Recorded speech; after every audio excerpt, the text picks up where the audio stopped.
Informasi pertama, Saudara, ratusan juta data penduduk di Kependudukan dan Pencatatan Sipil atau Dukcapil diduga bocor di forum hacker. Data yang diduga bocor memuat NIK, nama lengkap, tempat tanggal lahir, hingga nama ibu ayah. Di akun Twitter @dailydarkweb ada lebih dari 337 juta data penduduk di Dukcapil yang diduga bocor dan dijual di forum hacker. Data tersebut di-share oleh akun Triple R di forum hacker. Ditjen Dukcapil Kemendagri menyatakan hasil sementara investigasi menunjukkan data di forum hacker berbeda dengan database Dukcapil.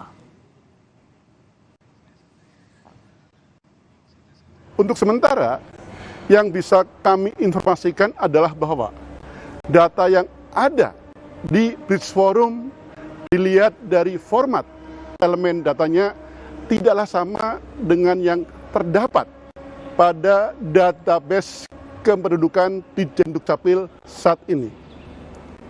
Kami bersama stakeholder yang terkait masih sedang melaksanakan investigasi yang lebih mendalam untuk menangani hal itu. Terdapat puluhan data pribadi yang diduga bocor di forum hacker. Di antaranya NIK, nama lengkap, tempat tanggal lahir. Selain itu nomor akta lahir, nikah, dan cerai, di mana dalam kasus dugaan kebocoran data sebelumnya. Data pribadi ini belum pernah bocor.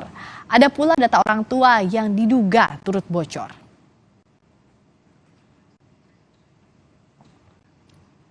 Pakar keamanan siber dari Vaksin.com, Alphonse Tanujaya, menduga data kependudukan yang bocor ini berasal dari Dukcapil. Alphonse mendorong pemerintah untuk segera melakukan investigasi. 330 juta baris itu mengandung 69 kolom.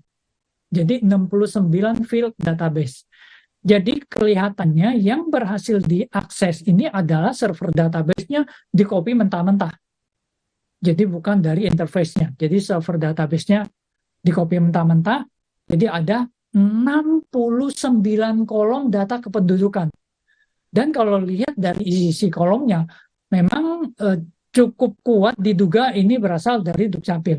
Jadi harap pihak berwenang melihat kolom-kolom data yang diberikan secara gratis ini, lalu diinvestigasi dari mana sumber kebocorannya.